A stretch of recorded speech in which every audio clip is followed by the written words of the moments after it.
from the descendant of Miss Viola King Barnett, who was my grandmother. I am her granddaughter, and she had a great influence on my life and on the lives of our entire family. My mother, who was her daughter, Margaret Christine Barnett, attended the school out there in Morris Hill, North Carolina, which was located not far from where my grandmother lived. As a matter of fact, my grandmother lived in a place called Gables Creek, and it was in what they call a holler. A holler is where there's a hill and there's a road at the top of the hill, and then you have to go down the hill and across a creek to get to my grandmother's house. We found that so fascinating as kids when we would go visit our grandmother. And it was always a thrill to go visit her because she was just a fascinating person. She was very dignified, carried herself well, very religious lady, and believed in the welfare of mankind. Good to her neighbors and well known throughout that community in Morris Hill. Now, my grandmother, Viola King Barnett, was born at the Biltmore House, yes, on the Biltmore Estate, in that wonderful, beautiful place. She was born there, and she was baptized in the Shenandoah River. While at the Biltmore House, her mother worked in the laundry, and her father was a butcher who helped take care of the meat there. It was a job that transferred later on in life because my grandmother, as a result of working with laundry, continued to do that when she moved to Morris Hill to Madison County. She became affiliated with a lot of the instructors and teachers in the area and did their laundry. And what was so fascinating about how she did the laundry was something that I want to tell you about. I remember that my grandmother had a wood-burning, coal-burning stove in the house. The water was connected to a well that was in the backyard. And she would load this big steel pot full of water. The soap that she used was soap that she had made from different ingredients. One of the ingredients I remember was this stuff they call Red Devil Lye that came in this bottle, and she would always warn us, don't touch that, don't get it on your skin, make sure you don't drink this because this is very poisonous, it will hurt you. So she would make her own soap. She would get the clothes of the various teachers from the college, and she would put them in this big pot of boiling water. Then she would take that on the outside and put it in another steel container, a big round steel container. And she would use her scrub board to scrub any discolorations or anything that was on the clothing. And I remember the clothing used to be so beautiful and clean. And she would hang it outside on the clothesline. Well, that transferred later on into my life because my mother continued that process when we were growing up with a washing machine that was one of those kind that you pump water into, and then you hook it up and it begins to coagulate, to churn, and then we would have to hang the clothes out on the line in the backyard. But my grandmother really liked clean, nice things, and she spent a lot of time taking care of the laundry for the people that worked at Morris Hill College. She was also a very wonderful cook. Now that transferred in my family also. And I'm not saying I'm the best cook in the world, but I do pretty good. But my daughter has become a chef. My daughter Ramona, she took that part of the family on, and she is a wonderful chef. My other daughter, Tanya, she's a wonderful cook also. And my sister, Gwendolyn, is what the family considers one of the best cooks in the family. My grandmother used to make this thing called a marble cake. This cake was so delicious. I have not tasted a cake like that before. It was a caramel marble cake, very delicious and tasty. And when the church would have homecoming annually, my grandmother would always take the time to fix a gigantic picnic basket full of these wonderful foods: potato salad, chicken, And this was not the chicken that you buy at the store, folks. This was the kind of chicken that came out of the yard, the kind that you know what happens to that, and pluck the feathers and all that. And we would take it to the church and spend the whole day at church. So Christianity and church and religion is a very intimate part of our family. So much so that I am now a musician at the church that I play for now for the last 30 years. My brother is a AME Zion minister, and all of us participate heavily in church affairs.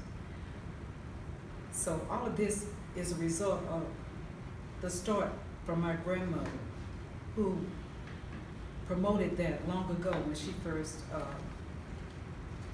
first became a citizen of Mars Hill and of Madison County.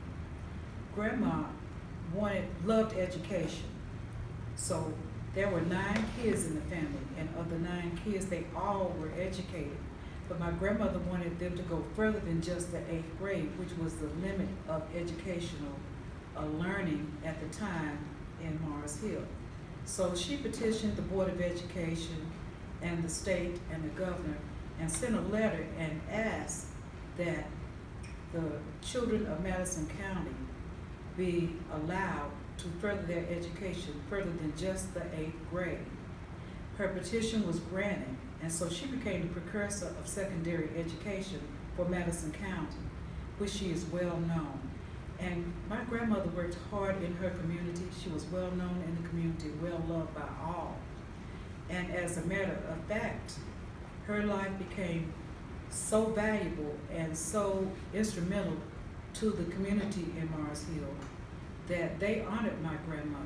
And now, the old school that my mother and her siblings attended has now become a museum, and it is housing some information on my grandmother and her life there. In addition, my grandmother has been honored at Mars Hill College, and her life and life works and pictures of my grandmother are housed in the library there on campus at Mars Hill University.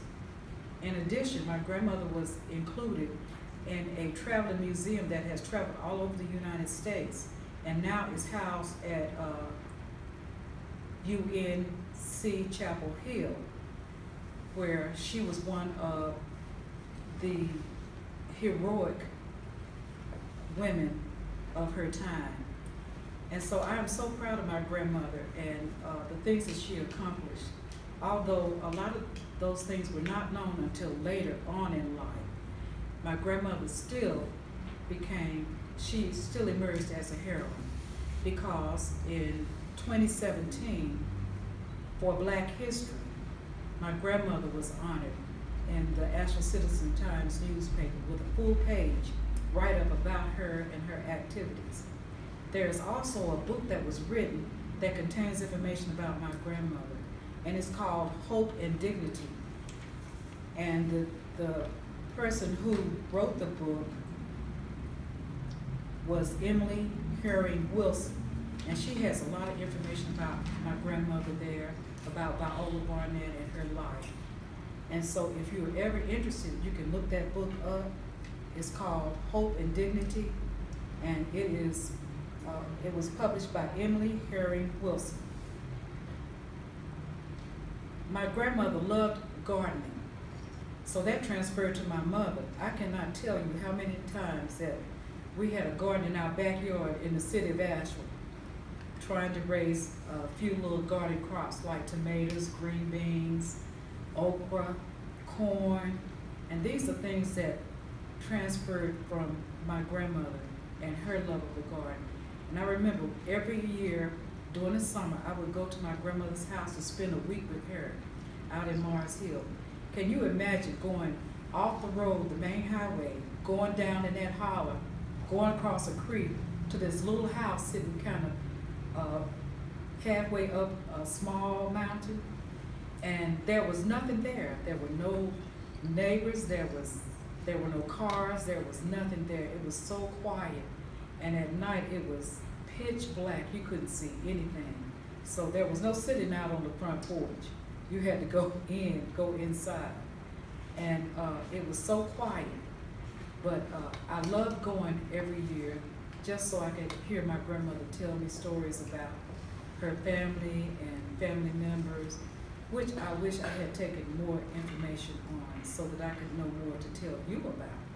But the thing that I did know is that she loved her family, she loved gardening, and she loved people, and people loved her.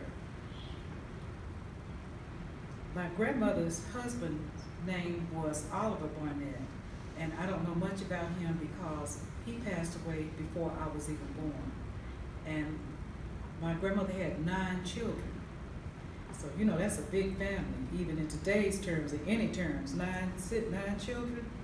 But during that time, big families were abundant. Most people had 7, 8, 9 kids. And she encouraged all of her children to become educated.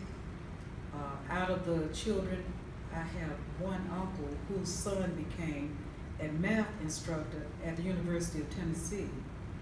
And then one of my aunts lived in Washington, D.C., and she worked in Washington, D.C., near the White House. I don't think it was in the White House, but it was somewhere near the White House.